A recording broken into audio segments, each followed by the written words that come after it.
The mob mentality was so incredibly strong with the Ouija Brothers fandom there. The Ouija Brothers situation is something that has caught a lot of people off guard to begin with, after they uploaded a very controversial video of them going into an abandoned house, finding nothing paranormal, but finding some DNA remains of a body that had allegedly been there, and then showing the ID of the person that was lay there, and also the front of their house. Now, the side-eye guy was one of the first people to call this behavior out, and it kind of created this chain of events that went on and that then preceded it. So what went on, obviously, was the side-eye guy made his original video, and the internet and the community, the paranormal community, was in absolute uproar. And they were like, this is so out of the blue, because obviously it is the Ouija Brothers, who are a highly respected paranormal group.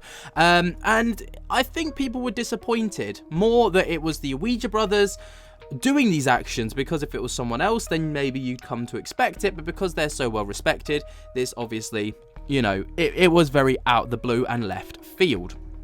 And then what kind of followed these shenanigans was an apology from the Ouija Brothers, which I did read out in a recent video, but I took that video down because in my video basically expressed how the community felt like it was a disappointing post and it was a disappointing apology.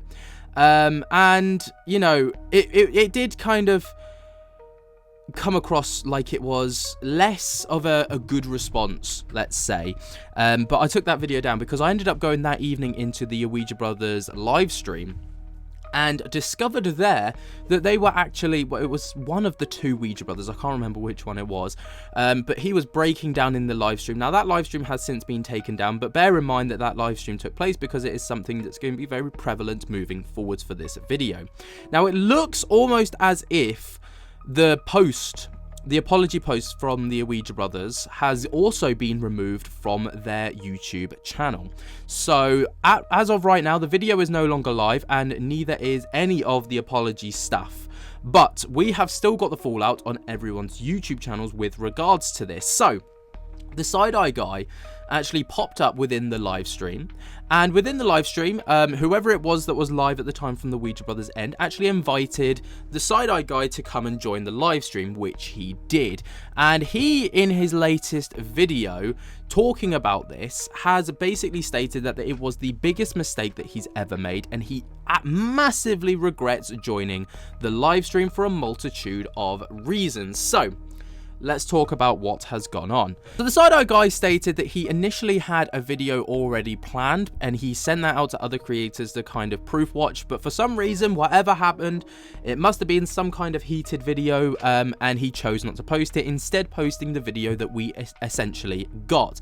Apparently it contained emotional and possibly regretful statements about certain individuals, and after reflection, he came to realize that it would have been a mistake to post said video.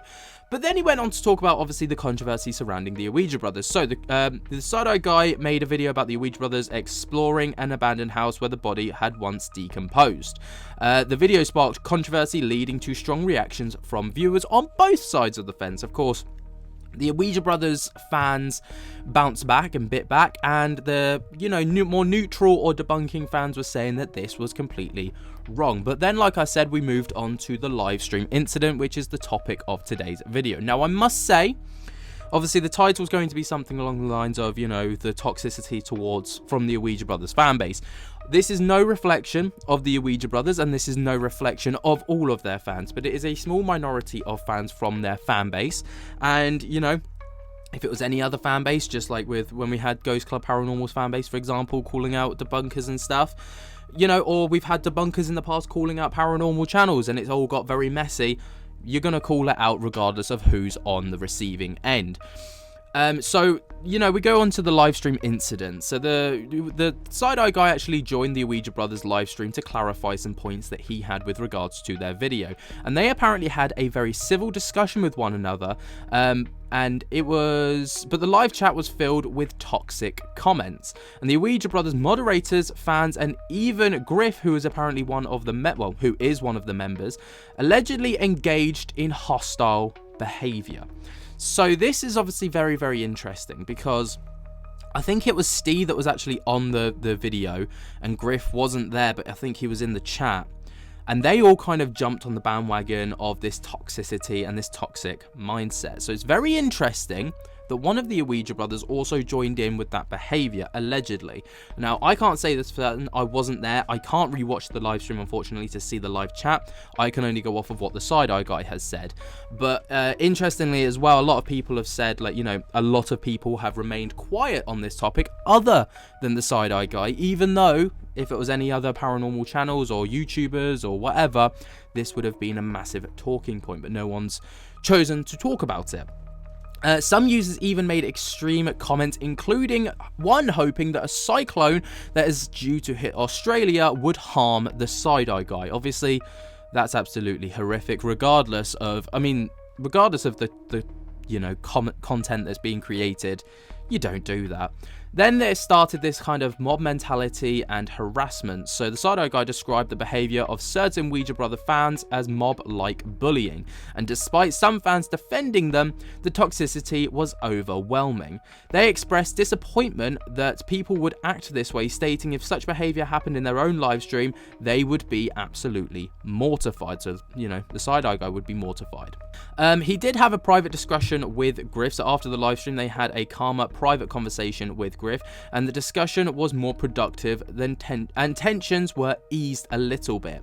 Moving forwards, obviously, you know, the side-eye guy expressed appreciation from their fans and assure them that he's doing well. They refused to take their video down despite any backlash, refusing to bow to bullies in his own words. And he goes on to emphasize that his issue is with toxic fans, not the Ouija brothers themselves. So, obviously, it's a very interesting situation that we find ourselves in here, because, you know, you've got the side-eye guy who's on one side of the fence, basically, like, you know, calling out this behavior and stating that it doesn't matter that it's the side-eye, that it's the Ouija brothers, like that kind of behavior should be called out, and he would call out anyone else that was to do it.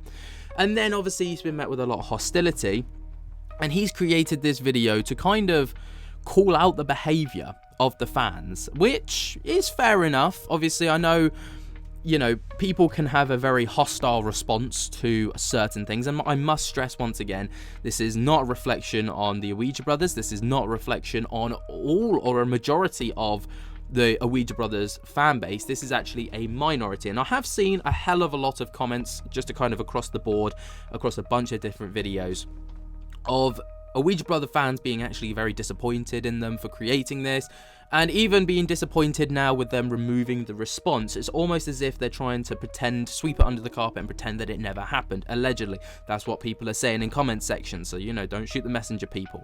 But that's just the kind of thing that I've seen around the board. It's obviously it's a very hostile situation, and I did mention in the video that I initially took down that obviously the Ouija brothers have never faced this level of controversy before, so it's easy to kind of say, well, they probably don't know how to manage the situation. And, you know, I do stand by that. I do think that this is new territory for them, so I'm not surprised that, it's difficult for them to manage, but obviously this is where we're at. What do you guys think, though? Let me know your thoughts and opinions down in the comments below. Way down there, jump to get the hell out of the like button, subscribe if you're new, and until next time, I'll speak to you later. Peace.